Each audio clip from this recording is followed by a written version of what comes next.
Session, we are going to learn about the national income determination in two-sector model. So let's begin with the concepts. The first one is aggregate expenditure.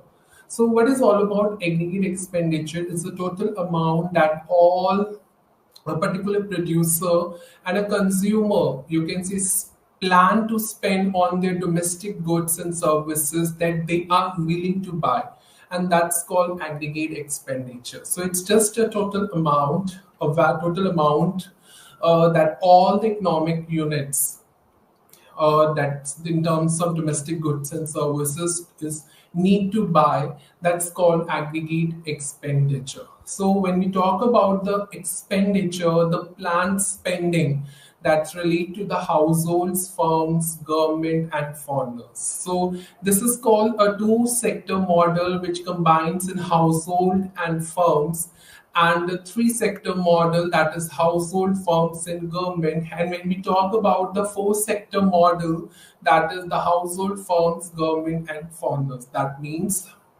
the foreign institutions that I'm talking about, the foreigners, right?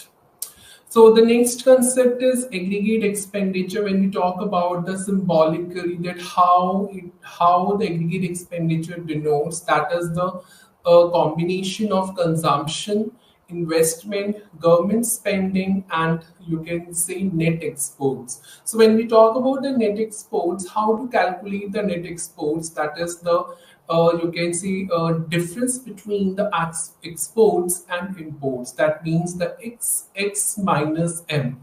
Government spending stands for G, investment stands for I, and consumption stands for C.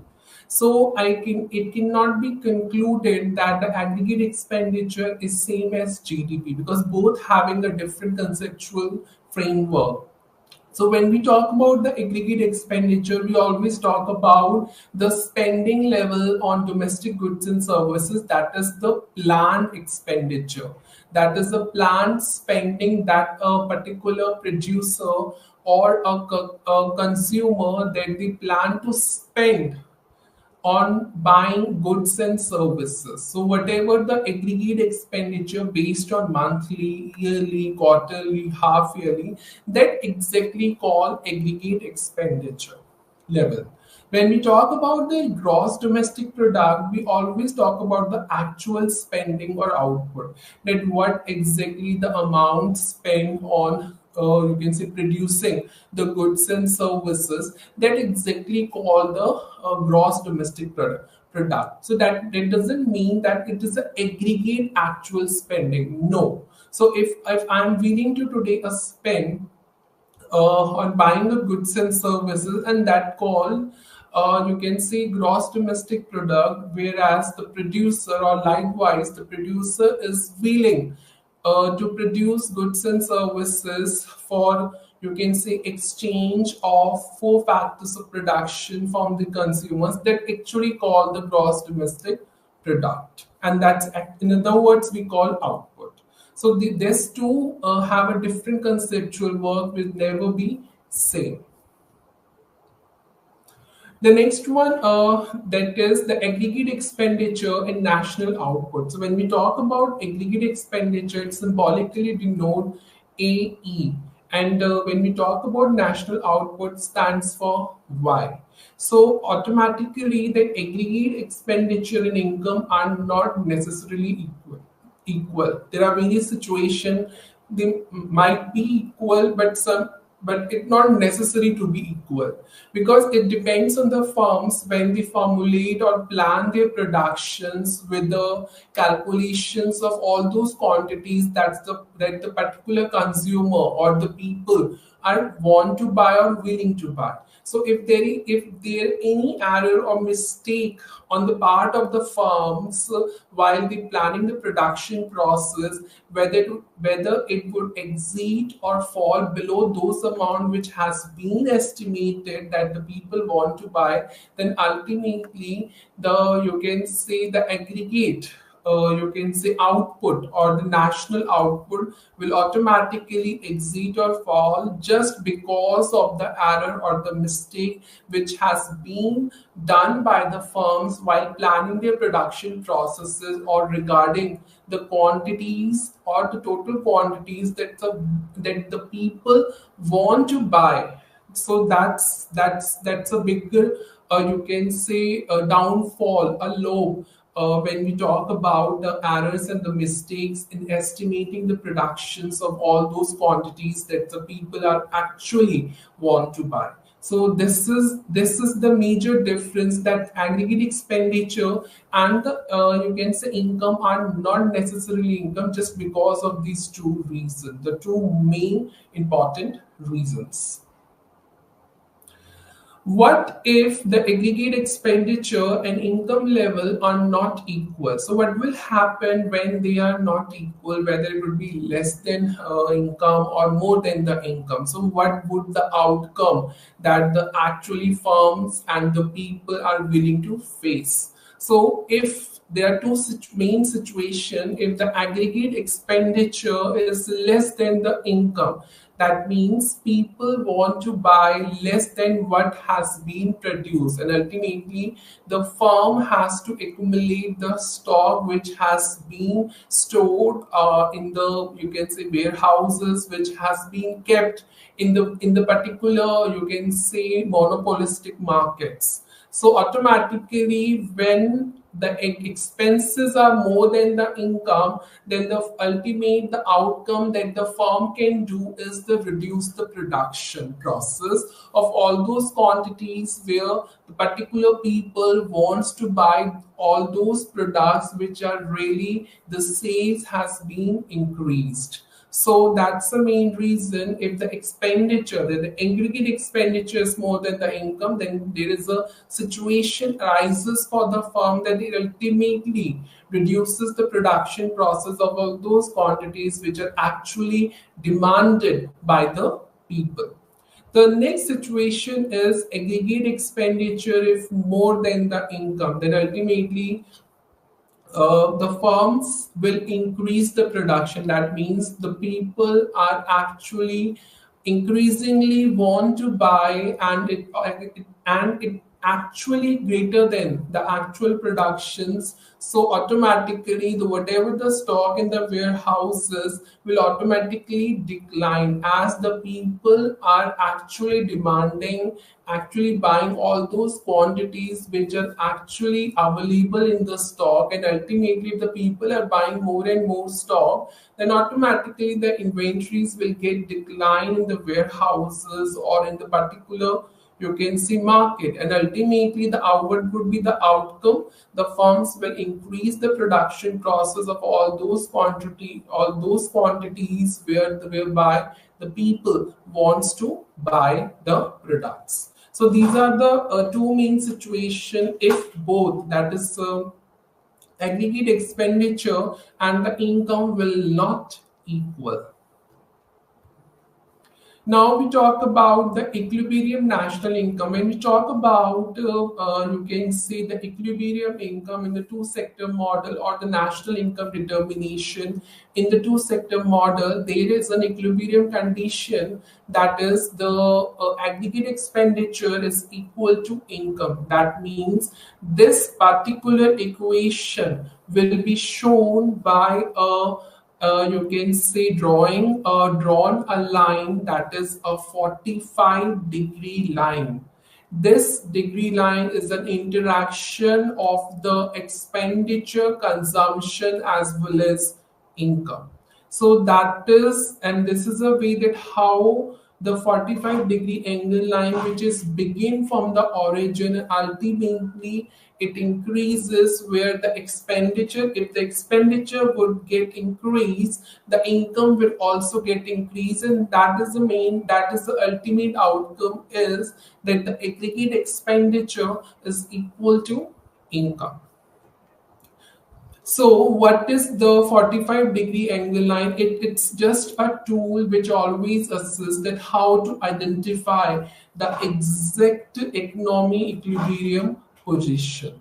the one of the property of 45-degree line, that whatever the point which is along with the line, it always shows a situation wherein the value of a variable on the horizontal axis is equal to whatever the you can see your value on the vertical axis. So whether it would be the actual output, which is called income, and whether it would be the vertical axis called an aggregate expenditure. So this is a particular diagrammatic presentation which I already told that the 45-degree angle line which begins or emerge from the origin and which is shown in the particular diagram, that means, so whatever, if the you can see the aggregate expenditure is 100, then automatically the actual output will also become 100. So if the aggregate expenditure increases from 100 to 200, then ultimately the actual output will also get increased from by the same inputs, that is 100 to 200 units. And that exactly the conceptual or diagrammatic representation of the 45-degree angle line.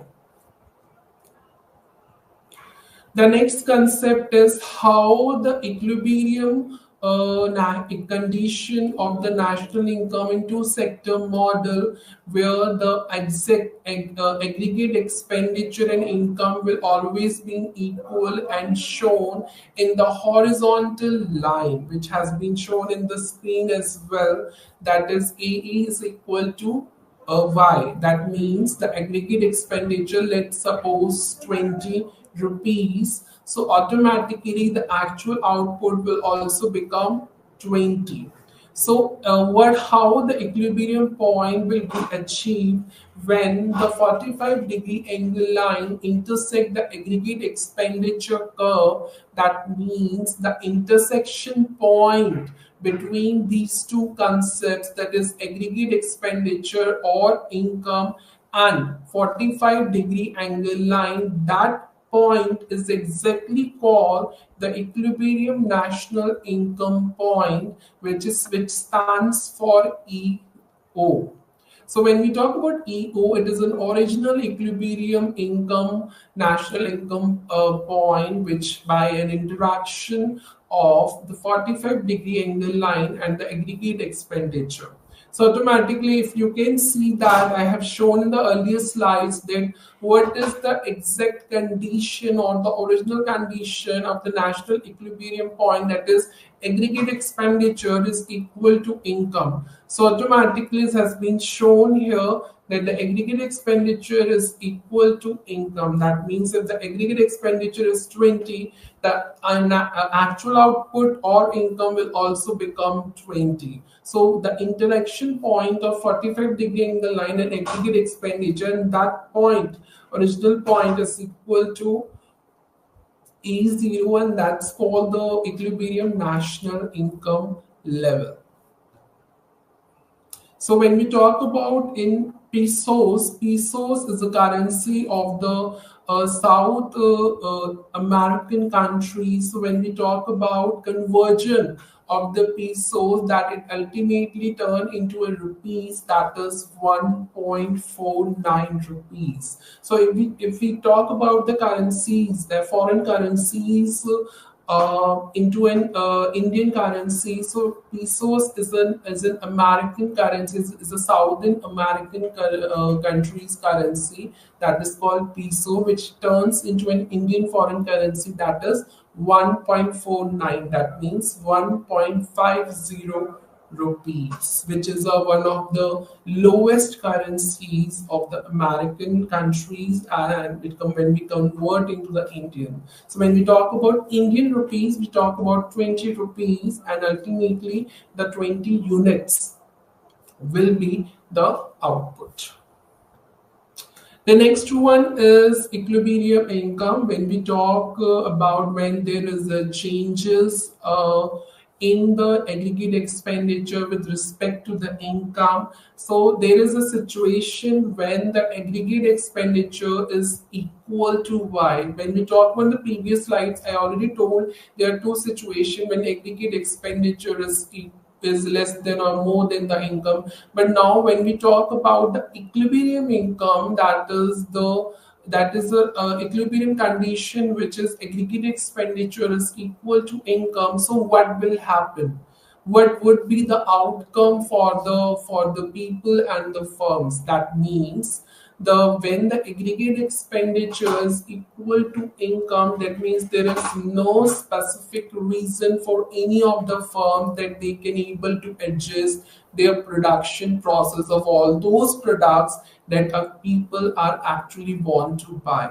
So ultimately, this is a equilibrium point, or you can say the equilibrium income, where the economy is in equilibrium, where the economy is actually stable, when the expenses, the aggregate expenditure or expenses are actually equals to income. That means, in other words, I could say equilibrium can be obtained by having an equality between the income and aggregate expenditure.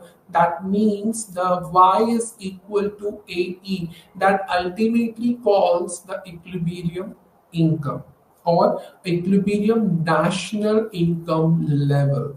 So that's a major concept, that how you elaborate when the equilibrium income will be obtained. That means it will be obtained when aggregate expenditure is equal to income, or income or Y is equal to A. So both the have the same meaning. So this is the concept of equilibrium income, that how you elaborate when the aggregate expenditure is equal to income. Now, when we talk about the equilibrium income, so automatically when there is a changes in aggregate expenditure and income, then how it should show through the diagrammatically, how it will represent graphically, and that is more important to understand. Suppose there is a situation when the economy aggregate expenditure will increases. So what would be the outcome? So this is the outcome if the aggregate expenditure would get increased. So when we talk about the aggregate expenditure, the original aggregate expenditure, that is AE0, which always been equal to Y. So it automatically shown here that aggregate expenditure is rupees 20.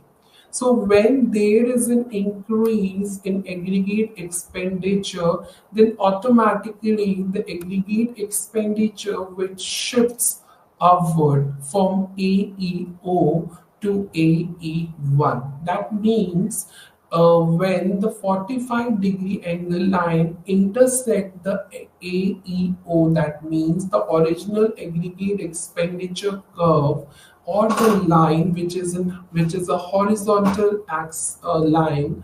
So automatically the intersection point of 45-degree angle line and aggregate expenditure O, and that point is called EO, that is the original equilibrium income point, that is E0. So when there is an aggregate expenditure increases, so automatically it will shift upward.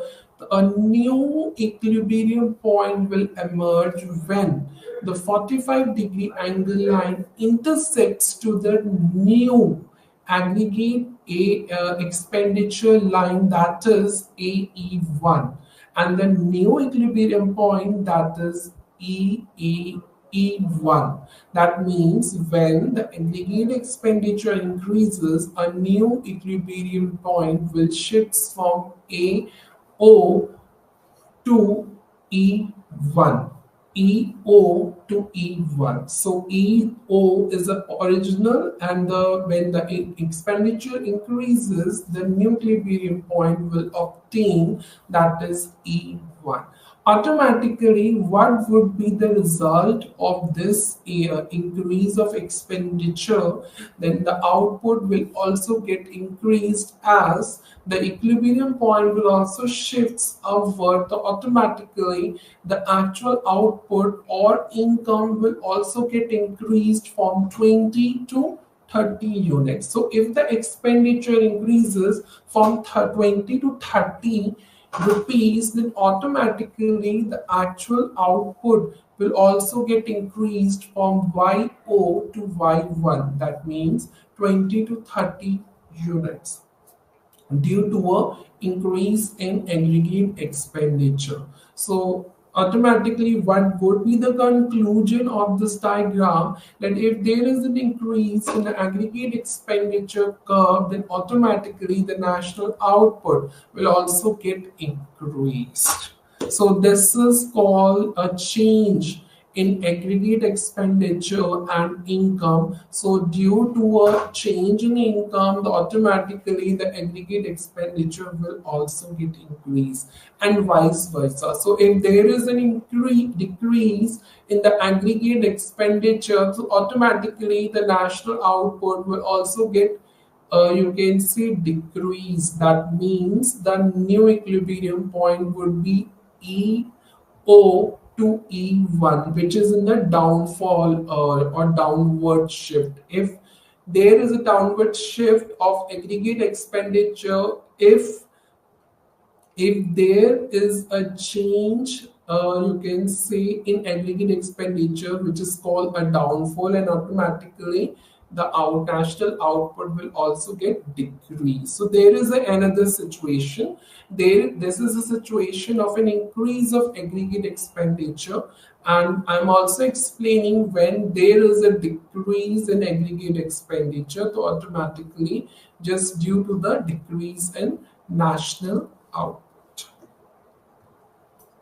Now we come up to the next concept now here, that is consumption and income. When we talk about aggregate expenditure and income, which is the earlier concept, but now the Keene has developed a new concept, that is in 1936, which always or he has been suggested that consumption spending always tends to a increase with income. That means if there is a change in income, then automatically should be a change in consumption spending. So automatically, in other words, I could say the consumption spending, it depends upon the how much the income that you earn and able to spend on buying the goods and services. So in other words, when the household having a higher income, so definitely they will spend more and more on buying the goods and services from the producer.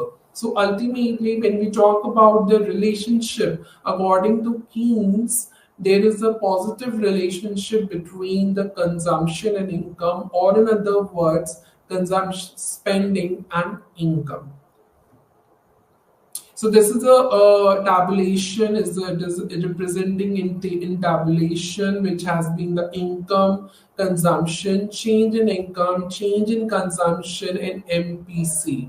What is MPC? MPC is marginal propensity to consume. So when we talk about marginal propensity to consume, that means when it refers to a change in consumption spending due to a change in its income. So how it would be calculated, it is given in the question. Income and consumption will be given in the question. Now you need to calculate the change in income, that is delta Y, change in consumption, that is delta C, and ultimately the question has to calculate the marginal propensity to consume using the following data of income and consumption. So to calculate the MPC, you need a delta C by delta Y, that is delta says change in consumption spending, and delta Y is change in income. So in the question, income and consumption will always be given to you. So the income is already given, that is 0 to 200, 400, and so on. So if you see the income, that is, it begins from 0 and ultimately it goes on increasing. When we talk about consumption, it also goes on increasing, begin from 200 till 1400. Now, how to calculate the change in income? As the income is first, we see the first row, that is of income, that income column, that is 0. So ultimately the change in income, that delta Y is also 0. That means we can put either dash or 0. It's up to the learner choice. So the next second one, this how to calculate the delta Y, that is the 200 minus 0, 200, 400 minus 200, 200, 600 minus 400, 200, and so on. Then ultimately 1600 minus 1400 and ultimately 200. So that means that the change in income is equal to 200 rupees. So when we talk about change in consumption, that is units, so same procedure will be followed while calculating the change in income. The change in consumption spending, that is, the first one is automatically 200. So there is no upper value has been given. So ultimately put it dash. 350 minus 200, 150. 500 minus 350, 150. 650 minus 500, 150. 800 minus 650, 150. 950 minus 800, 150, and so on. So ultimately you have already found out the delta Y and delta C. So this is a way that how to calculate the change in income and change in consumption. So once you calculate the change in income and change in consumption, you can easily calculate the marginal propensity to consume, will automatically says that the consumption is dependent upon the income. So if there is a change in income or the income increases, that means your spending level will also increase. So when we look up the situation or the code in the portion, that your income will remains the same and consumption will remains the same. So automatically the MPC will also remains the same.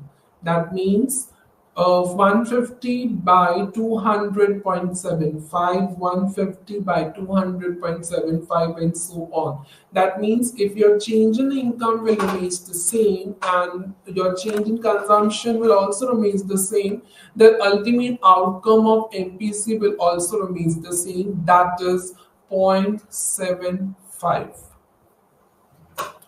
So we cannot say 0.75. We have to say like this, it's 0.75. Mostly the learners would say it's 0.75, it's 0.45. No, you have to speak like that. It's 0.75 because after the decimal you have to speak the actual digit, that is 0.75, not rather than 0.75. So without decimal you can speak okay 75, 80 units, 50 units, but when we talk about decimal digits we always speak the actual digits, that is 0.75. So this is a way that how you represent the tabular statement relate to the consumption and income, which always shows a positive relationship between these two terms according to Keynes, which has given the conceptual framework of this positive relationship in 1936.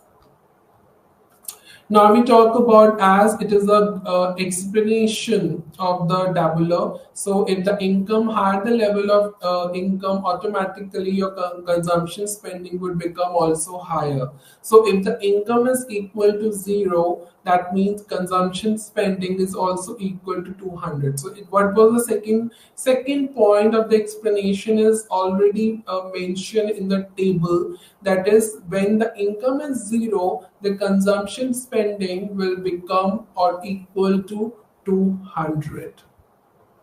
Now, if the consumption spending and income are equal, so there is a saturation point when the income and consumption will become equal. So if you look up you can see the fifth row, that is 800 is income and consumption is also 800. So automatically there is also a situation where both are equal. So we cannot say, okay, income is higher, though consumption is higher, but if the income is equal, the consumption will also equal. So if we look up if any amount, if any income is less than the 800, so automatically what the consumer do, consumer buy more and more units of goods and services, or more and more quantities of goods. So if we talk about that the 800, the above the 800 level, which are already shown here,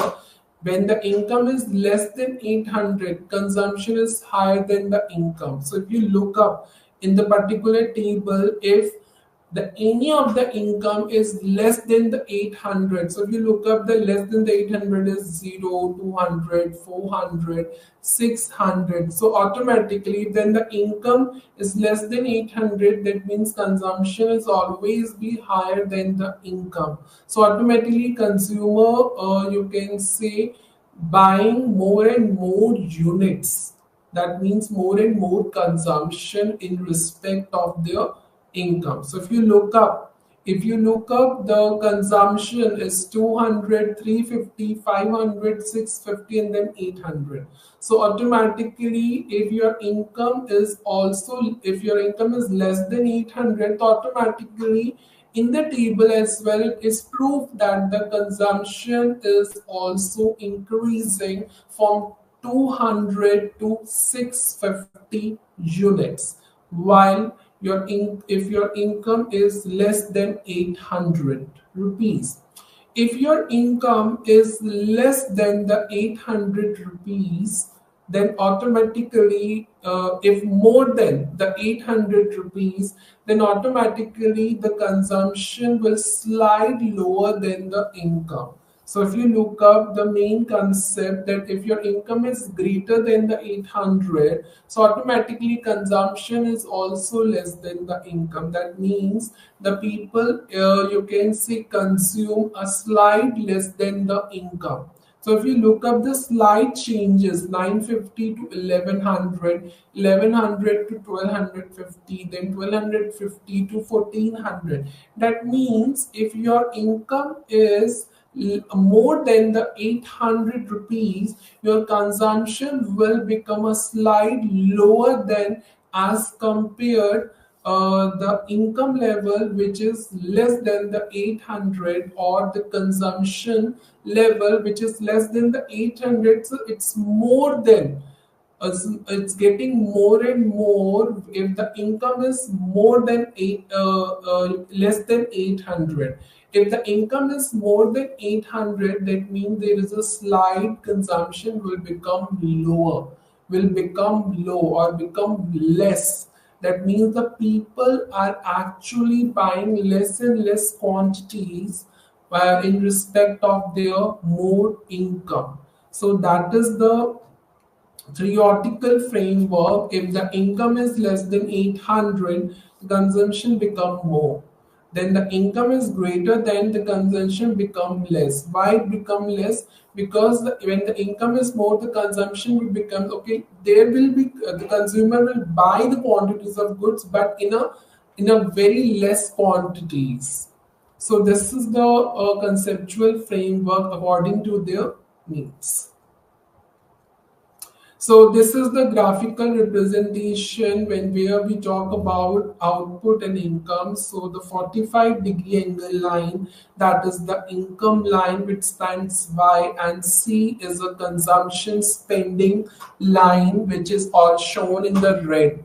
So there is a point which already shown that your income and consumption is equal to 800. So it is also shown in the diagram as well, that point that when the income is equal to consumption and they intersect each other, the interaction point is actually called the equilibrium income level point, which is equal to 800, you can see units, oblique rupees, that is 800 rupees, and ultimately the outcome is also in rupees. So your consumption spending, if 800 units, your income and output is also come up to the 800 rupees only. So this is called the consumption schedule. This is a graphical representation which is shown by the consumption schedule, which shows total consumption of all the, you can see, consumers of all the particular producer, that how much they consume in respect of their income.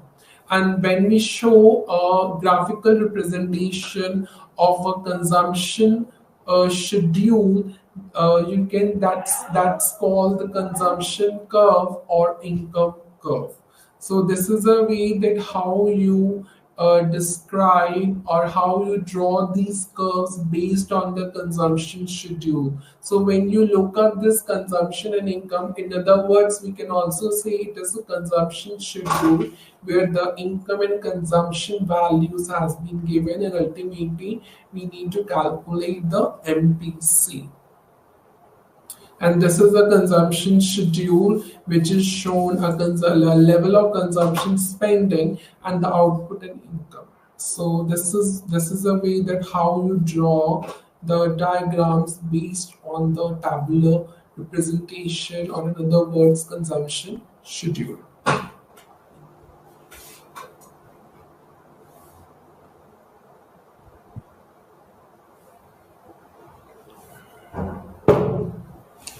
Now we talk about the next concept with respect to the following schedule, consumption schedule. So when we talk about, there are two main concepts to be occur, that is autonomous consumption spending. So if you look up the autonomous consumption spending, your income, your autonomous income, that is 150, and your autonomous consumption is 200.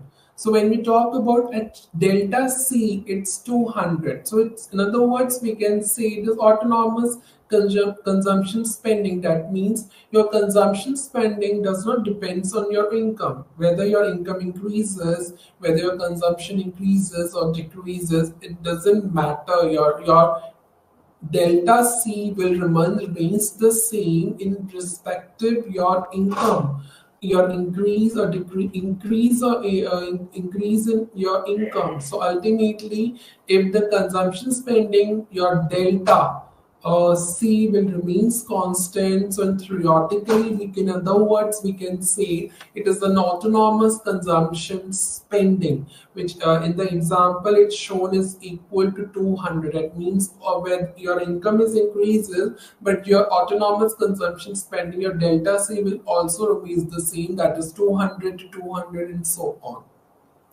There is a next concept which you need to which have been calculated in the following, in the earlier table, which is called a consumption schedule, that is MPC, that is marginal propensity to consume. That means your consumption spending is totally depends upon your income. So if your income is increasing, then automatically your consumption spending is also increasing. So automatically, when we have a positive relationship between these two concepts, that is, you can say consumption spending and income, by an increase of 1 unit, or by an increase of 1 rupee or 5 rupees or 10 rupees, and ultimately your consumption is also getting increased. So that's called the marginal propensity to consume. That means if your income remains constant in the you can say addition by adding up an additional units, and your change in consumption is also get increased, then automatically when there is a change in both these terms, then automatically it refers to marginal propensity to consume. So if your income increases by additional 1 rupee, your consumption spending will also get increased by additional 1 unit, and that's called marginal propensity to consume. Now, when we talk about how to calculate the marginal propensity to consume, that is delta C by delta Y, that means C stands for consumption spending and Y stands for income. When we talk about the mathematical calculation, the value, if you look up the earlier table where the MPC has been estimated as 0.75, it's already written on the screen, yeah, on the PPT. That is the value of MPC is always been between 0 to 1. So if we talk about 0.25, it always come between 0 to 1, 0.11. So whatever the value comes, you get a value of MPC comes between between 0 and 1 only. So for example, if MPC 0.75, it means if there is an increase of 1 rupee in income, automatically it would be the 0.75 units would get units increase in consumption spending. So that means an additional 0.75 units will also you can say increase in consumption spending if there is an increase by 1 rupee in your income. So that's called marginal propensity to consume. So this is how the example shown that delta C is become 150 and delta Y is 200. So ultimately what would be the value? It's 0.75. So whatever the values has been taken from the you can say tabular representation or tabular in the earlier table of the consumption schedule. This is the equation of consumption function, that is the C. C stands for consumption function is equal to small c, that is consumption spending, plus MPC, that is the marginal propensity to consume, into Y. Y stands for income. So C is equal to 200 plus 0.75, which has been estimated MPC, and the consumption is 200. So if you look up the table, so that is shown MPC is 0.75. So MPC it's 0.75 income, so this, and 200 is the consumption. If you look up the table, the first digit of the consumption is 200 and the income is 0. So if we talk about the first row of estimating the consumption function, so that is the 200 plus 0.75y. That means C is equal, consumption function is equal to 200 plus 0.75y. So if we talk about this is the consumption function of first row of the consumption schedule. If you can also calculate of the second row, calculate the consumption function of the second row, third row, and so on, relate to the consumption schedule.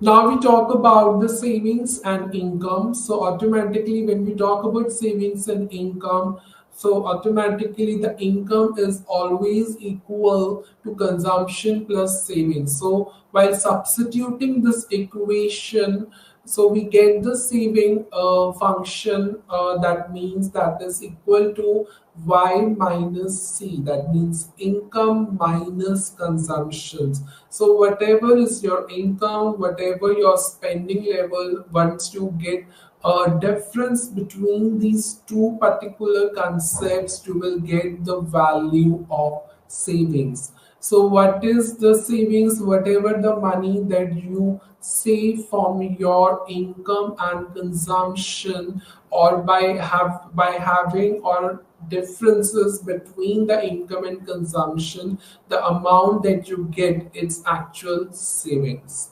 So the sum of consumption, spending, and saving must equal to income. And so while substituting on subtracting the C from both the sides, then ultimate the particular formula that comes, that is savings is equal to income minus consumption.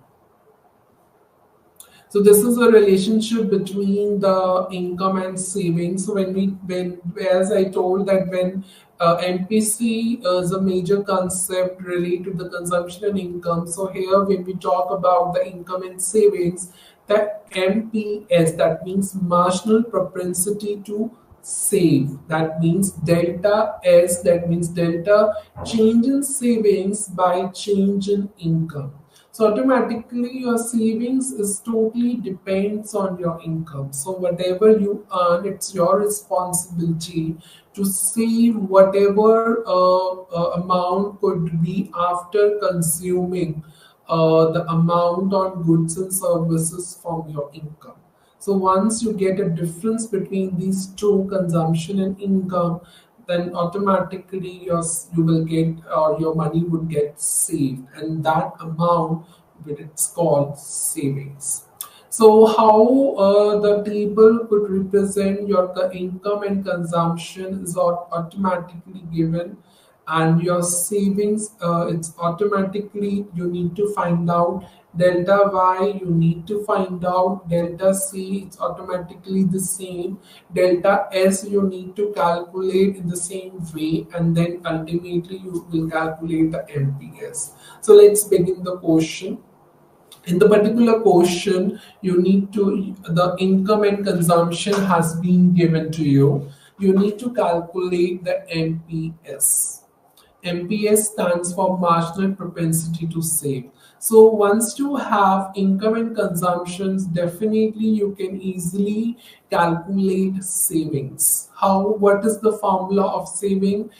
S is equal to Y minus C. Y stands for income and C stands for consumption spending. That is 0 minus 200, 200 minus 350 minus 150, 450 minus 500 minus 100, 600 minus 650 minus 50, 800 minus 800, 0, and so on. So if you look up, if any it's less than 0, it becomes, all the values becomes negative, and more than 0, all the values become positive. So when we calculate the change in income will remains the same 200, that means, which is the earlier part of this you can say question. Delta C is also remains the same, that is 150. Now we need to calculate a new concept over here, that is delta S. So when we talk about delta S, it's minus 200, automatically will get no result on no particular value, it remains blank. That is not applicable, as minus 200, there is no upper value where the minus 200 can be deducted. So ultimately it's not applicable, or you can put dash. So when we talk about the second, that is minus 150 minus 200, then automatically you will get 50. Then minus 200 minus 100, you can say minus 100 plus 150, you will get 50. Minus 50 plus 100, you will get 50. 0 plus 50, you will get 50. But why the positive values will come? Because we are subtracting and the value is already in negative. So that if we talk about minus 150 minus bracket means minus 200, it becomes positive. That means minus 150 plus 200, that means 50. So the every value and the savings would remains the same, 50. So automatically we have calculated the marginal propensity to save, that is delta S by delta Y. So delta S is 50 and delta Y is 200. So the ultimate value that we estimated it's 0.25. So once we calculate one by one the same delta S by delta Y, you will get 0.25 in all the you can see in the whole column, right? So this is called MPS, and this is a way that how you calculate step by step the MPS. And with this, in using the same table, you can also calculate MPC, that is delta C by delta Y. That means 0.75 or in all the values in column in the next column if you calculate MPC. So it's very easy to estimate, and if you have the income and consumption values in the question. So this is the same concepts which has been described. So this is the marginal propensity to save. It means if there is any increase in income, so automatically there should be an increase in saving for a 1 rupee or for a 2 rupees or a 5 rupees. So if there is a change in income by 1 rupee, so automatically there should be an increase in savings for 1 rupee, and that's called marginal propensity to save. So if we look up the example above, so delta S is equal to 50 and delta Y is equal to 200. So automatically the value would comes of MPS is 0.25. So your MPS is 0.25. So in the follow-up, in the earlier table also, you have the MPS is 0.25 of all the income level.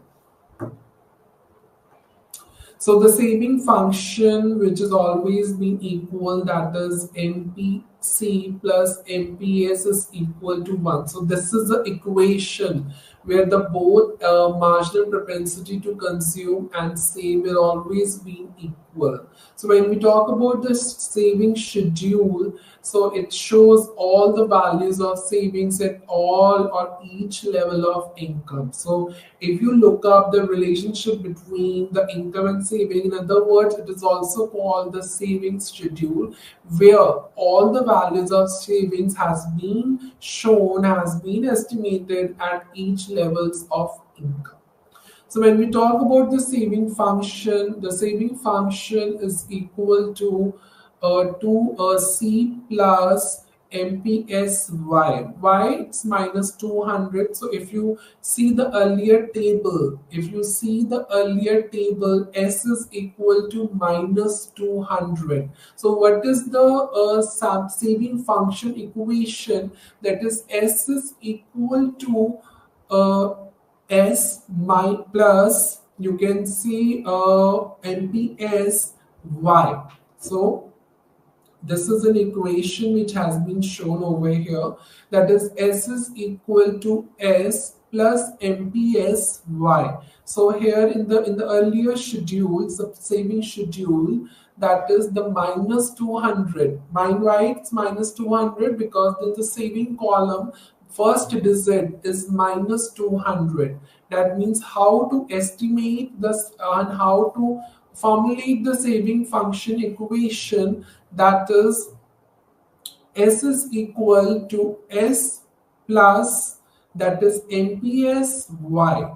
So S is equal to S is minus 200, MPS is 0.25 and Y. So this is a way that how the MPS is 2.25, so automatically the equation would be saving function equation would be, that is S is equal to minus 200.25 Y. And you can easily calculate the saving function equation at all the levels of income, at each level of income in the same way. The formula stands of saving function is S is equal to S plus MPS Y, and the same procedure has been followed up here. Relationship between MPC and MPS. So as the relationship equation is Y is equal to C plus S. So automatically when there is a changes in all these three concepts that will follow up, that is delta Y is equal to delta C plus delta S. So once we divide all these terms by delta Y, then you will get a relationship between of these two concepts, that is MPC plus MPS. That means the ultimate outcome of the relationship between these two concepts is 1 plus MPC plus MPS. So ultimately, how this relationship shown, we need to calculate. See, it's written note MPC plus NPS is equal to 1. We need to estimate the same result using the concepts of savings and consumption and income, and that is the ultimate relationship between MPC and MPS. So the how it will be generated, the equation, the main relationship of MPC and MPS, that is 1 is equal to MPC plus MPS. How this result would come out? Because of follow up the concept of Y is equal to C plus S. So once there is a change in income, automatically there is a change in consumption and savings. So ultimately, in a mathematically, we can put delta Y is equal to delta C plus delta S. So once we divide by delta Y all these three concepts, you will get 1 is equal to MPC plus MPS. So it's very simple how to show the relationship between the MPC and MPS. So this is a diagrammatic presentation here, propensity to save. If you look up the savings, your savings equation always begins from negative to positive. So your negative begins from minus 200, then minus 50, then again positive 800, and so on. It increases. So when we talk about propensity to save, the curve will always begins from negative to positive with the you can say a straight line. We talk about the positive side. It is a positive 40-degree line. But when negative, it always begins from the negative, and positive, it begins from the 40. That is saving function line. Your income is already given, so automatically has been using the concept of the saving schedule, which has been shown in the form of relationship between the savings and income. So it's very easy. Once you draw the diagram, whatever the values has been shown in the saving schedule, draw it and value it accordingly. So just put in the values in the particular graph and just draw the line accordingly, and that ultimately called the saving function line, and in other words propensity to save.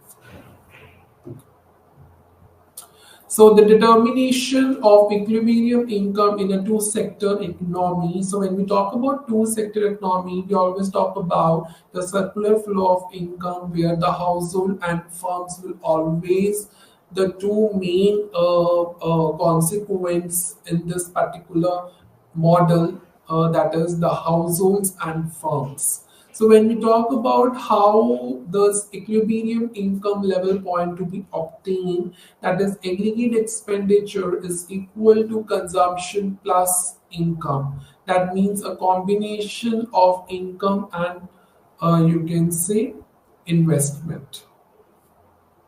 So when we talk about I stands for autonomous. So autonomous means if their investment is 100, so I is also become 100 at each level of income.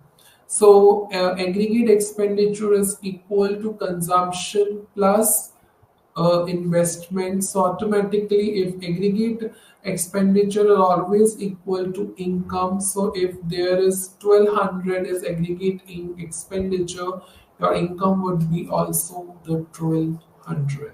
So this is called the two-sector economy, where the consumption and investment is equal to aggregate expenditure, and aggregate expenditure is equal to income. So I is autonomous investment, which equals to, we assumed it's based on assumption that is equals to 100. So this is a basic points where you can key points, I could say, where you can understand and elaborate these points in your presentation.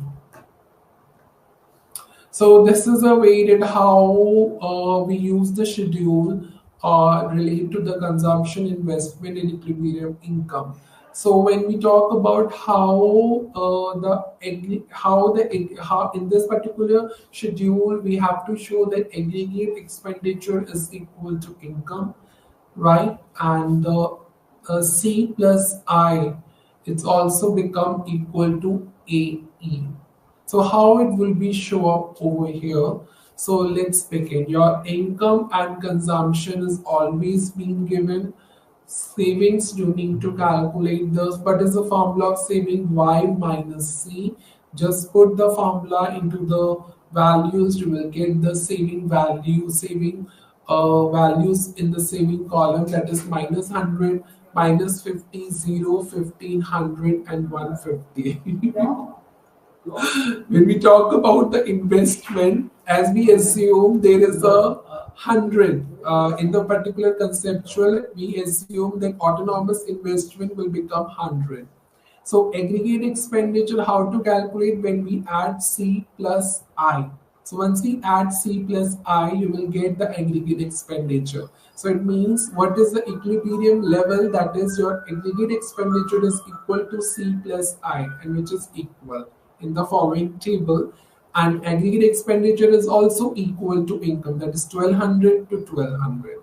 So that means the equilibrium point has been achieved using this tabular representation or consumption and investment and equilibrium level. So that's it for that's it for today. We'll come up a new more and more important topics and interesting topics in the upcoming sessions. So till now, and thank you till now, thank you for listening this lecture, and namaste to all.